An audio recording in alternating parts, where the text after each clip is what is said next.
Even a simple glance into the distance caused physical pain. Lorne Knight stood motionless at the edge of the frozen shore, staring intently into the endless white void before him. The ocean in this remote corner of the world had never looked welcoming, but now it seemed utterly lifeless and downright hostile. Huge chunks of pack ice piled up against one another with a dull crash, forming an impenetrable wall between the island and the rest of the world. At that moment, he did not yet realize that he was practically alone, face to face with the planet's most merciless element. Wrangel Island seemed like a lifeless chunk of frozen rock, forever lost at the very edge of the universe inhabited by humanity. At first, it seemed like nothing more than an annoying delay, a common temporary obstacle in the path of brave explorers of the far north. Then it turned into a cruel and irrevocable sentence, one that no one in these latitudes could possibly overturn. Nature was in no hurry to kill them. It simply waited methodically and with incredible patience for its inevitable hour. None of these young people was mentally prepared for what would happen to them in the coming months. There was no turning back, and this crystal-clear realization paralyzed their waning will more than any frost. They did not yet realize it, but at that very moment they ceased to be explorers forever and became mere survivors.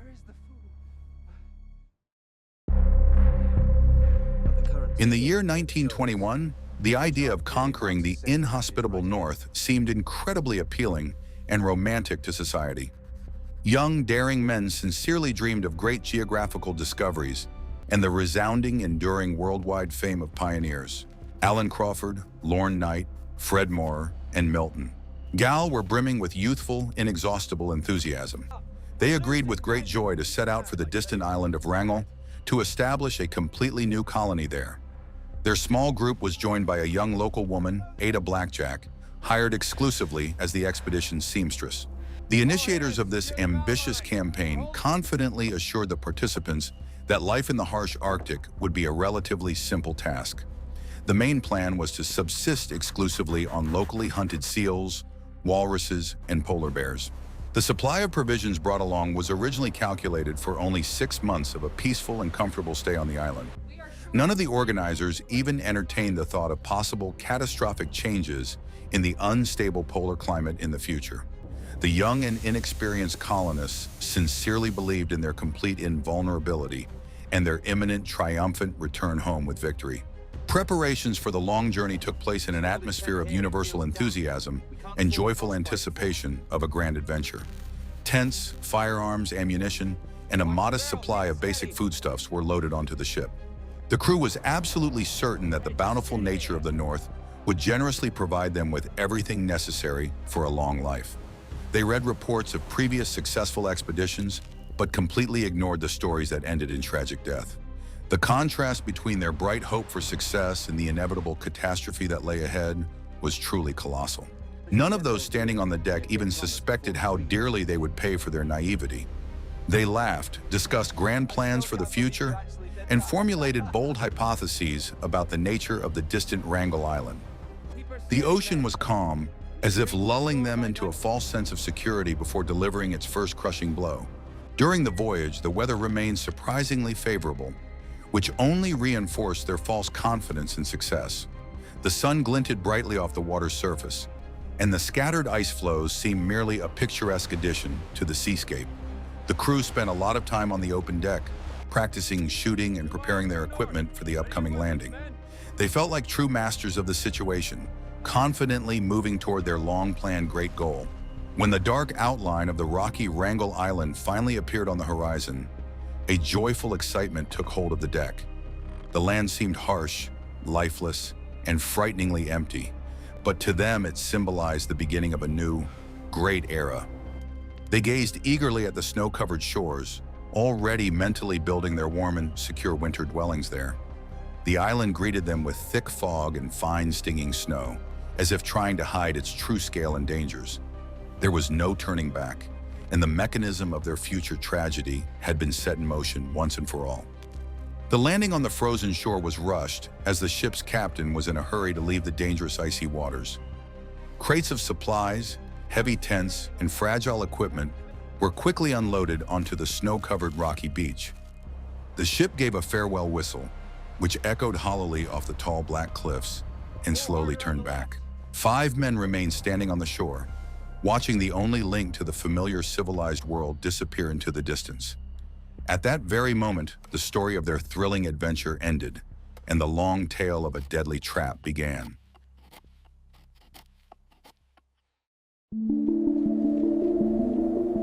The first hours on Wrangel Island were filled with feverish activity and a sincere desire to set up the new camp as quickly as possible. The men enthusiastically set about pitching the heavy tents, trying to secure them to the hard, frozen ground. The wind constantly snatched the thick fabric from their frozen hands, turning a simple task into an exhausting physical ordeal. Meanwhile, Ada Blackjack tried to build a small fire from the meager supply of damp driftwood gathered on the beach. The cold air stung their lungs with every breath, reminding them exactly where they were now. Despite the harsh conditions, the group's spirits remained high and incredibly optimistic throughout the first few weeks. They sincerely believed that the hardest part was already behind them, and now only methodical research work awaited them. The surrounding landscape was striking in its wild, primeval emptiness.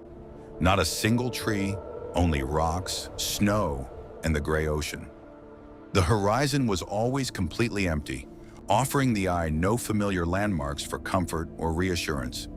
It was in this ringing emptiness that they were to spend long months until the arrival of the next ship from the mainland. At first, hunting did indeed yield decent results, instilling in the colonists a false sense of confidence in the future. They managed to bag several large walruses and polar bears, which provided the camp with fresh meat and warm blubber. Fresh food sustained their physical strength and allowed them to save the canned provisions they had brought for the harsh winter ahead.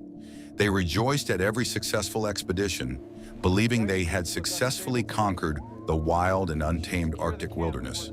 This abundance led them to believe in the infallibility of their original plan and to forget the need for the strictest economy.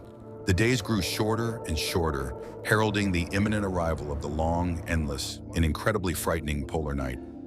Hunting became an increasingly difficult and dangerous task due to the constant fog and the rapidly expanding ice cover. The animals, as if sensing the approaching cold, began to migrate en masse away from the island's freezing shores. The colonists had to venture farther and farther from base camp, risking getting lost in the white mist without any landmarks.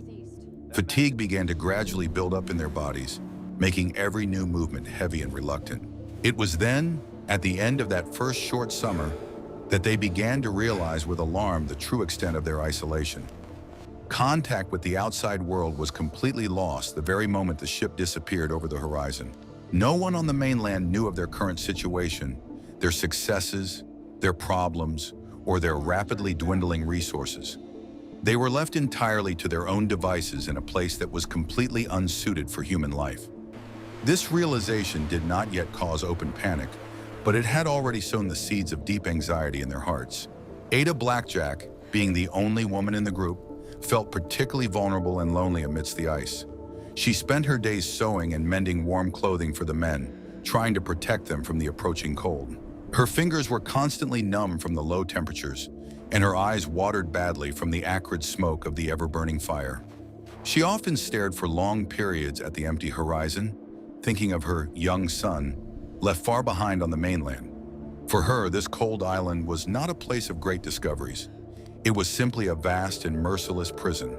The men tried to keep their spirits up by regularly holding evening readings and long discussions of their future scientific plans. But the conversations gradually became more and more monotonous, and laughter grew rarer and sounded rather forced. They began to notice that their firewood supplies were rapidly dwindling, requiring strict and constant conservation. Wood was an enormous rarity on the island, and every piece of driftwood they found was literally worth its weight in gold to them. The cold brought them together during the day around a feeble fire, but mercilessly drove them apart at night when each shivered in their sleeping bag. They still called these temporary hardships, trying to preserve the remnants of their former youthful optimism. But deep down, each of them already clearly understood that the harshest trial lay ahead. Wrangel Island had revealed its true face: cold, indifferent, and utterly intolerant of human weakness. Their survival now depended not on ambitious plans, but on their ability to endure daily hardships in the unbearable cold. On this day, their first winter began, a winter that would forever change the fate of every member of the expedition.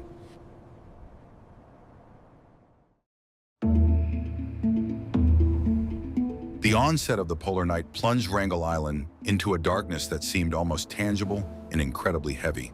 The sun no longer rose above the horizon, leaving the colonists with only a dim twilight for a few hours each day. The lack of natural daylight had an extremely negative effect on the psychological state of the entire isolated group. People began to lose track of time, confusing day with night and slowly sinking into a state of constant apathy. The world around them had shrunk to the size of a small tent, illuminated by the faint, smoky glow of an oil lamp. The cold intensified to such an extent that any trip outside turned into a real struggle for physical survival. The temperature dropped to critical levels, at which the moisture in their exhaled breath froze instantly with a soft rustle. The walls of their fabric shelter were covered from the inside with a thick layer of white frost that never fully melted. Their clothes were stiff with frozen sweat and moisture, causing unbearable pain with every awkward movement.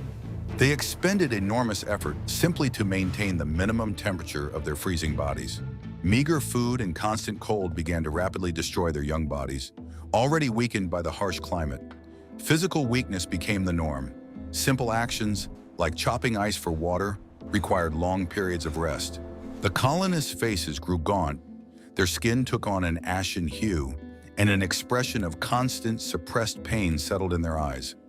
They increasingly preferred to lie in their sleeping bags, conserving their meager energy and trying not to move. It was a slow, almost imperceptible deterioration that sapped their vitality day by day. Ada Blackjack continued to carry out her duties despite her own exhaustion and constant fear of the unknown. She mended shoes and clothes using animal tendons and the last scraps of sturdy cotton thread. Her silent presence calmed the men somewhat, though she herself was on the verge of a nervous breakdown. The woman often wept in the darkness so that no one would hear her despair or see her endless tears. She was the only one who had never harbored any illusions about this cursed white island. The silence in the tent was often broken only by the howling wind outside and the muffled coughs of the sick, cold-stricken people. They began to conserve their words just as they did their food, communicating in short, choppy phrases only when necessary. Long conversations together were a thing of the past, giving way to heavy reflections on their fatal mistakes. Each was immersed in their own fears, distancing themselves from their companions in an attempt to keep their sanity. They were separated not only by the icy desert outside, but also by a deep, growing chasm of mutual alienation within. At that moment, they ceased to be a team of explorers and became a group of frightened, desperate people. They began to mentally blame each other and the organizers on the mainland for finding themselves in this deadly trap. Their most dangerous enemy was not the storm, but the oppressive mistrust that poisoned their relationships. Some already understood how this would end if the promised rescue ship did not come for them in the spring. They looked at one another and saw only fear, reflected in the dim light of the smoky lamp. They met the end of winter in a state of extreme physical and emotional exhaustion, barely able to stand. The sun's appearance on the horizon did not bring the expected joy, but only illuminated their pitiful, desperate plight. The island remained just as lifeless and frozen, offering no chance of an easy rescue. They had survived their first winter, but the price of that survival proved exorbitantly high for each of them.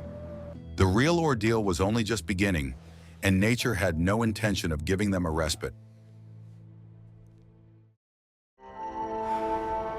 The spring of 1922 arrived very late and did not bring the long-awaited warmth. The ice cover around Wrangel Island showed no sign of melting, remaining a monolithic and impassable white wall. The colonists gazed hopefully at the horizon every day, hoping to see the dark silhouette of a rescue ship. They sincerely believed that the expedition organizers remembered them and would surely send help as soon as the ice broke up. This fragile hope was the only thing that compelled them to climb out of their frozen sleeping bags in the mornings. In the summer, the hunt became a little more successful, allowing them to temporarily regain their strength and build up a small stockpile. The arrival of migratory birds and rare seals was a true celebration after months of constant starvation and weakness. They eagerly ate the fresh meat, trying to make up for the vitamin deficiency and halt the progression of scurvy and lorn night. For a short time, the illusion of normal life returned to the camp, along with laughter and tentative talk of returning home. They once again felt like a united team, capable of withstanding the blows of the harsh Arctic fate. The critical moment came in August, when the water around the island remained trapped in thick pack ice. It became abundantly clear that no ship would be able to break through this impenetrable icy armor to reach them. This was the emotional turning point when hope finally gave way to bitter despair. They stood on the shore, gazing at the endless ice ridges, and realized they were stuck there for at least another year. There was no way back, and they faced another winter with depleted supplies and failing health. Despite the improved diet during the summer, Lorne Knight had never fully recovered from the effects of scurvy. The disease lay dormant in his body, ready to strike again with even greater force at the first sign of cold weather. He was aware of his weakness and understood that he was becoming a heavy burden on the other members of their small group. His physical condition weighed heavily not only on him, but also on his companions, who didn't know how to help him. At that moment, everything depended solely on their ability to pull together. But fear was doing its destructive work.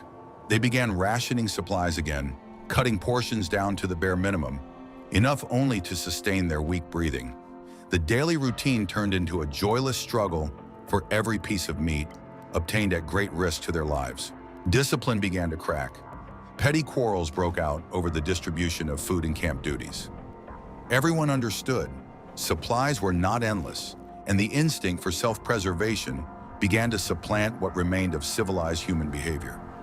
The silence between them grew heavier than the wind once more, filled with unspoken reproaches and hidden mutual resentment. When the first heavy autumn snow fell, they finally accepted that they were staying here for a second winter. They said their mental goodbyes to home, realizing that many of them would likely never see their families again. It was the moment when they stopped deceiving themselves and looked their terrible fate in the face. Nature wasn't trying to kill them on purpose. It simply wasn't trying to save them at all. The waiting was over, giving way to the harsh and merciless reality of the Arctic trap.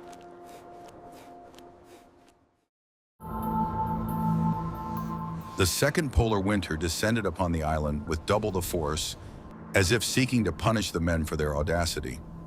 The frost grew even more bitter, and the storm winds raged for weeks on end, burying their pitiful tents under a thick layer of snow. Hunting became not just difficult, but an absolutely impossible task. The animals had completely abandoned this cursed patch of land.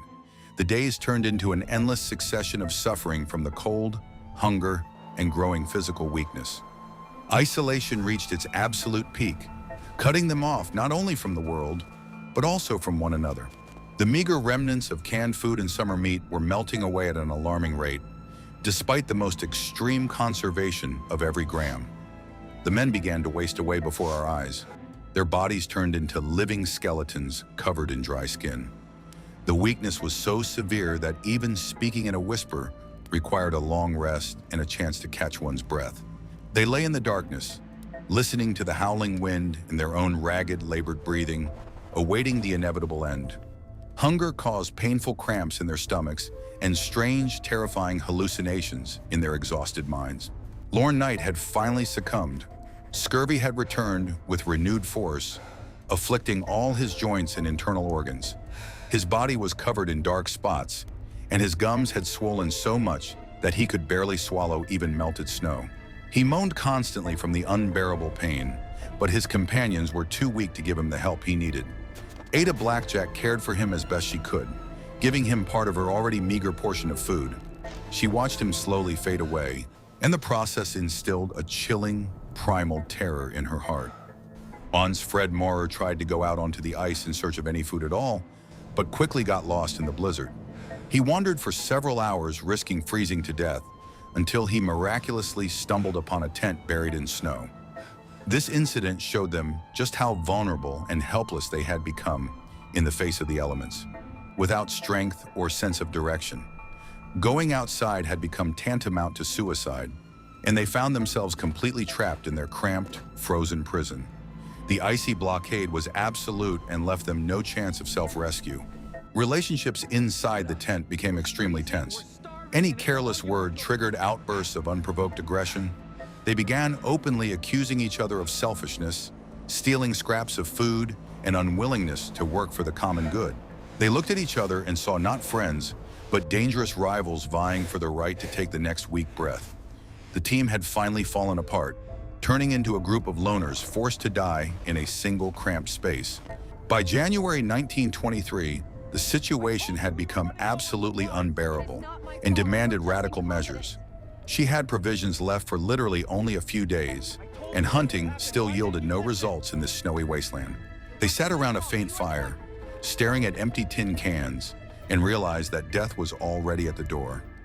This was the moment after which everything had to change radically, or else they would all simply vanish. The icy blockade was slowly tightening its cold grip around their slender necks.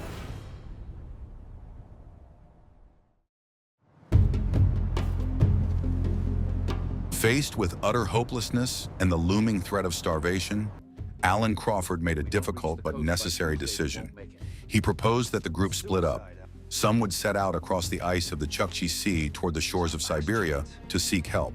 It was an incredibly risky, almost suicidal plan, given their physical exhaustion and lack of proper equipment. But staying together in the camp meant a guaranteed and agonizing death by starvation within the coming weeks. Some already understood how this would end, but they simply had no choice. Lorne Knight, suffering from a severe case of scurvy, could not even stand on his feet, let alone make the long trek on foot. It was decided that he would remain at the camp, as transporting him over the ice ridges was physically impossible. Ada Blackjack volunteered to stay with him to care for the sick man and keep the fire going in the tent until help arrived. This decision was not an easy one for her, but she simply could not abandon a helpless man to certain death. Thus the group split up. 3 set out for help, while 2 remained to wait for the unknown on a desolate island. Crawford, Moorer, and Halle began feverishly preparing for their deadly journey across the frozen ocean. They gathered the best of their remaining clothing, took most of the meager provisions left, and the dog sleds. The 3 men slowly set off from the camp, dragging their heavily laden sleds through the deep snow. Ada and Lorne watched them go until their dark figures dissolved into the thick white veil of the snowfall. At that moment, the silence in the camp became absolute, oppressive, and terrifying to the depths of their exhausted human souls. The 2 of them were left alone on the vast icy island of Wrangel, cut off from the rest of the civilized world. The vast empty horizon seemed to mock their pitiful and helpless situation. The departure of his companions broke Lorne Knight psychologically, robbing him of his last shreds of hope for a swift and miraculous rescue. He understood that the trio's chances of reaching the mainland were minimal, which meant help would never come. His physical condition began to deteriorate at double the rate. The illness was rapidly seizing new parts of his emaciated body.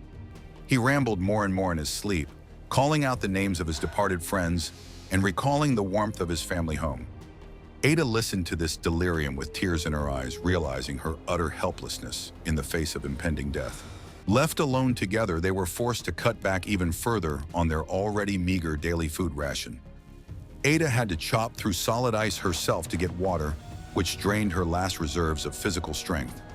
She left the tent with fear, expecting a polar bear attack or simply afraid of falling and not being able to get back up. Every subsequent step around the camp became harder for the frail woman than the last, requiring superhuman willpower. She didn't know if she would survive this long polar night, but she continued to mechanically perform her routine tasks. Lorne Knight had begun to lose the ability to feed himself, and Ade had to spoon melted broth into his mouth. His grateful yet pain-clouded gaze tore at her heart, making her feel a deep sense of guilt for her relative health. She realized that soon she would be left here completely alone, and that thought frightened her more than the prospect of her own death. No one had prepared her for such an ordeal. No one had taught her how to survive alone amid the eternal ice. At that moment, everything depended solely on her, and the burden of that responsibility was unbearably heavy.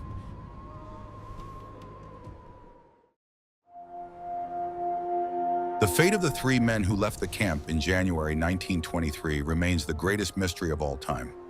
Crawford, Moorer, and Halle stepped into the white mist of the Chukchi Sea, hoping to overcome the incredibly difficult journey to Siberia. Hundreds of miles of unstable, constantly shifting and cracking pack ice stretched out before them, concealing a deadly abyss beneath.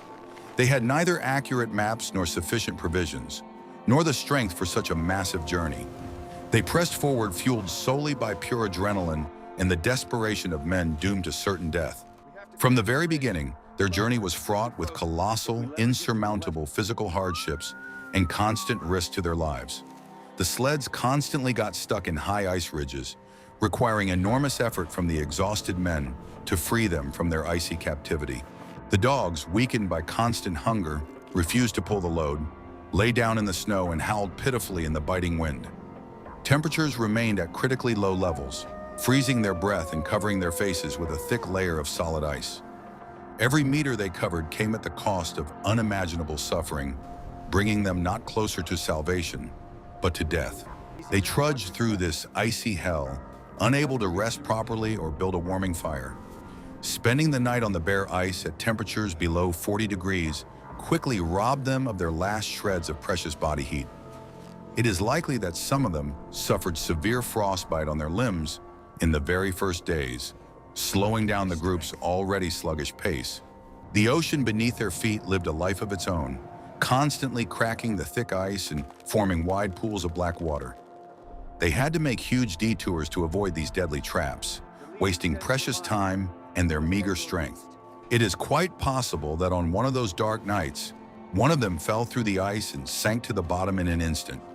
The cold water killed a man in a matter of minutes, leaving his companions no chance of a miraculous rescue. The fear of the black abyss constantly haunted them, forcing them to check every uncertain step with a stick. One can only imagine with horror what they felt when they realized that their original plan had completely failed. When their food was finally gone, and the Siberian shore still did not appear on the endless, mockingly empty horizon, panic must have quickly given way to complete, deafening despair and resignation to their inevitable, cold fate. They looked at one another and saw only death reflected in the sunken eyes of their exhausted comrades. The only question was which of them would fall into the snow first and never be able to rise again. Their act was one of incredible self-sacrifice, an attempt to save not only themselves but also those who remained at the camp. But the Arctic did not appreciate their youthful heroism, coldly destroying them one by one among the silent ice ridges. They became victims of their own naivety and of ruthless, insurmountable circumstances that proved far stronger than human will. Their disappearance added yet another grim chapter to the long history of failed polar expeditions of that era. They remained there forever, among the ice, eternal prisoners of the white, cruel, and indifferent silence. For Ada and Lorne, who remained on the island, their departure meant the loss of their last real connection to the outside world. They did not know of their companion's tragic fate, but intuitively sensed that they would never return. The hope for help gradually turned into an illusion, one they clung to only to keep from going mad. Every day they scanned the icy distance, hoping to see dark dots on the horizon, but saw only emptiness. It was a slow, agonizing realization that they were completely alone on the edge of an abandoned world. For the three men, the path through the ice became a road to nowhere, a one-way ticket with no room for error. Their names joined the long list of those whom the North had claimed, leaving not even graves for future remembrance.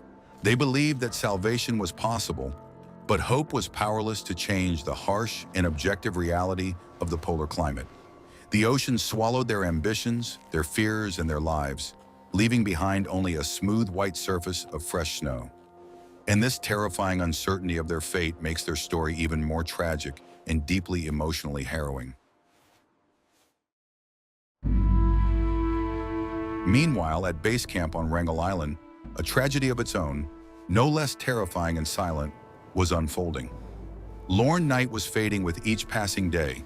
His body was completely ravaged by a severe and advanced form of polar scurvy.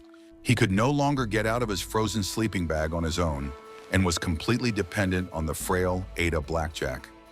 The woman had shouldered every single responsibility for maintaining the fragile spark of life in their cold tent.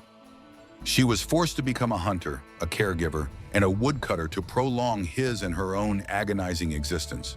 Every day, Ada ventured out into the biting wind, trying to shoot at least some bird with the heavy men's rifle. Her hands trembled from weakness and cold, causing her to miss frequently and waste precious, scarce ammunition. She had to sit in ambush for hours in the freezing cold, waiting for rare prey, while her own limbs slowly lost sensation. No one had taught her such survival skills, but her animal instinct for self-preservation drove her forward, forcing her to endure the unbearable pain. Knight's condition was accompanied by severe bouts of delirium and uncontrollable, unjustified aggression toward his sole caregiver. In his moments of confusion, he would yell at Ada, blaming her for his illness and his inability to obtain enough fresh meat. The woman silently swallowed her tears, realizing that it was not a sane person speaking through him, but unbearable physical pain and the fear of death. She continued to carefully change his dirty bandages and feed him with a spoon, despite his cruel and hurtful words. The most terrifying thing during those long days was not the physical exhaustion, but precisely this constant, heavy emotional pressure. Their supply of firewood had almost completely run out, and Aid had to venture farther and farther from the camp in search of a meager piece of driftwood. It was incredibly dangerous. At any moment, she could encounter a hungry polar bear for which she would be easy prey. She trudged through deep snow, constantly looking over her shoulder, holding her heavy rifle at the ready, which she could barely lift with her weakening arms. Returning to the tent with an armful of damp firewood felt to her each time like a small victory over death itself.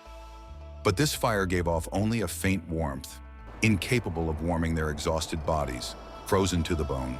Ada began keeping a small diary, jotting down her thoughts and recording the final days of the fading Lorna night. She wrote in simple, choppy sentences, trying to preserve at least some memory of what had happened to them here.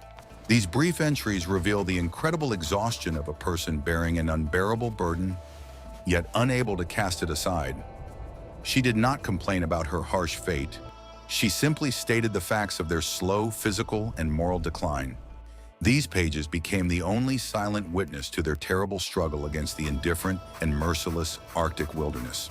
Knight's illness had reached its final, irreversible stage by the beginning of the summer of 1923. He could no longer even swallow water. His body was one continuous, bleeding, unhealing wound. Ada sat beside him, holding his cold hand, and prayed that his physical suffering would finally come to an end. She was no longer afraid of being left alone. She simply wanted this endless nightmare to end somehow. Nature was in no hurry to take his life. It stretched out his agony over long, unbearable, and painful days.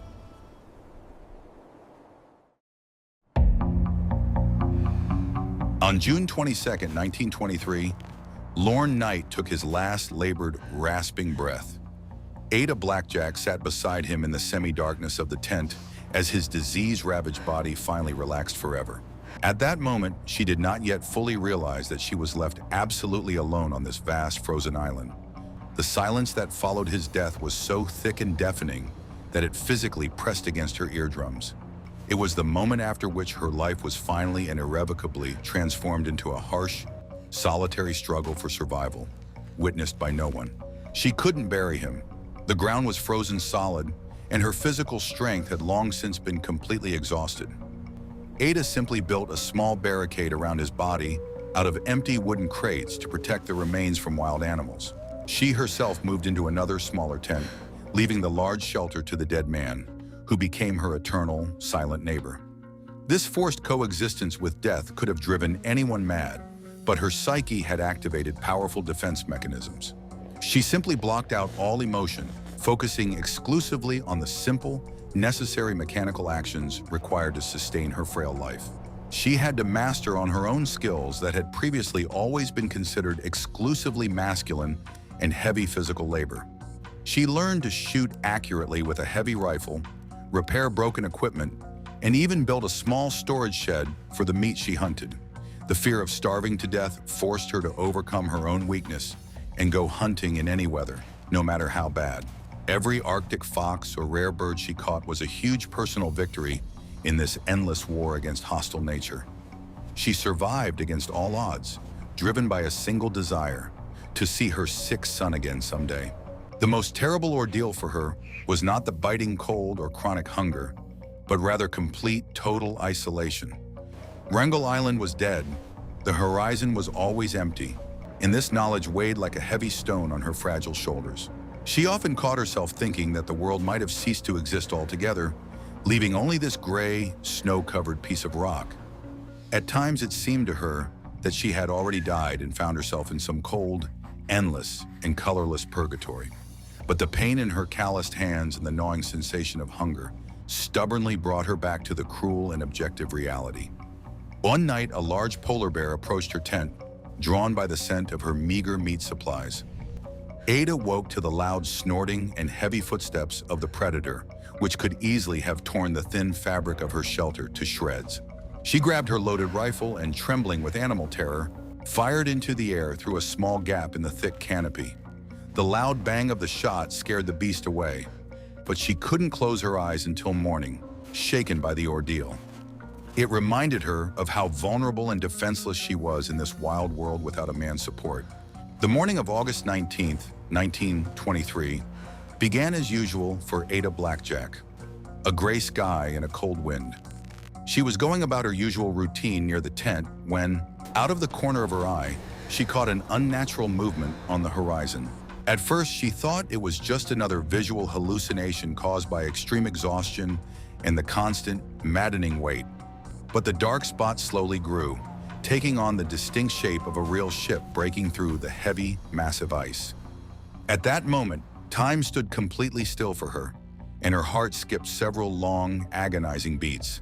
It was the rescue ship Donaldson, which had finally managed to break through the ice blockade to the cursed Wrangel Island. When the sailors landed on the shore, they were stunned by the scene before them. They were met by only one incredibly thin woman in rags. The sailors searched the abandoned camp, making a gruesome discovery in the large tent: the unburied body of the unfortunate lorn knight. Ada told them in a quiet, faltering voice about the fate of the other 3 men who had set out across the ice and vanished forever. Her story sounded even and detached, as all emotion had long since burned out inside her during those long months of total isolation. The rescuers looked at this fragile woman with deep respect and genuine horror at what she had been forced to endure.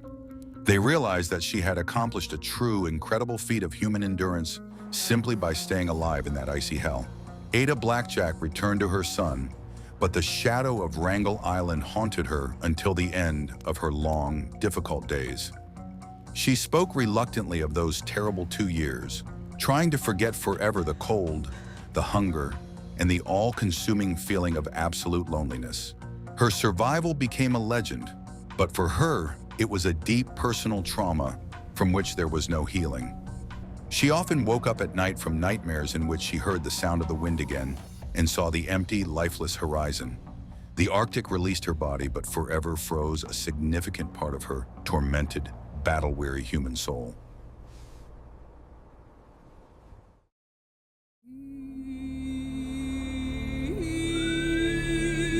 They went there in search of glory and adventure, but found only fear, pain, and their own early agonizing deaths. Their story teaches us that in the confrontation between man and nature, nature always holds the decisive and final advantage. We can build ships, plan routes, and stock up on food, but we will always be merely fragile guests on this planet. And when circumstances turn against us, all our modern knowledge and tools become utterly useless pieces of junk. In such moments, we can rely only on a primal will to live, which either exists within us or it does not. The Arctic did not kill them quickly. It did not unleash instant wrath upon them. It simply gave them time to destroy themselves. It methodically deprived them of warmth, food, hope, and ultimately sanity, turning strong people into pitiful shadows. It was a slow, almost imperceptible destruction, far more terrifying than any sudden and unexpected catastrophe. And when rescue finally arrived, there was practically no one left to save but a single, miraculously surviving, broken woman. Nature did not try to kill them. It simply waited.